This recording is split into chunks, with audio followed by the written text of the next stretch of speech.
پتہ ہے میں نے زندگی میں صرف ایک چیز سیکھی ہے، اور میں تمہیں کوئی کتابی باتیں کہہ کر موٹیویٹ کرنے کی کوشش نہیں کروں گا، بلکہ ایک سچ بتاتا ہوں تمہیں۔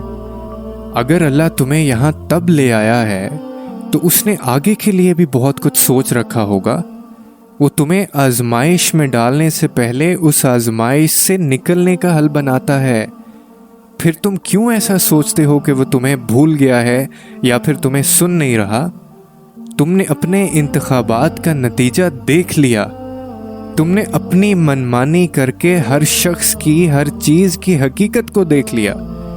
تم نے خدا کی نافرمانی اور اپنی ضد سے یہ تکلیف خریدی ہے، تو اب اللہ کے انتخاب کا انتظار کرو۔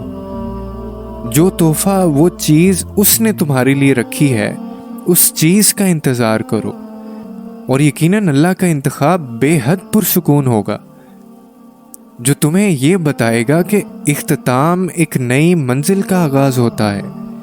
اس شخص کا انتظار کرو جو اللہ نے تمہارے لیے چن کر رکھا ہے، جو تمہیں اپنی محبت سے یہ سکھائے گا کہ سب ایک جیسے نہیں ہوتے، جس کو دیکھ کر تمہارا سر سجدہ شکر سے نہیں اٹھے گا، جس کو پا کر تم آسمانوں کی جانب نظر دوڑاؤ گے اور کہو گے کہ میں ہی نادان تھا، جو نافرمان تھا، مگر تو تب بھی رحیم تھا اور تو اب بھی رحیم ہے۔ اور پھر تم یہ کیسے بھول جاتے ہو کہ اللہ قرآن میں فرماتا ہے کہ تم مجھے ویسا ہی پاؤ گے جیسا میرا گمان کرو گے۔ یہ سب ہم پڑھتے تو ہیں لیکن سمجھتے نہیں ہیں۔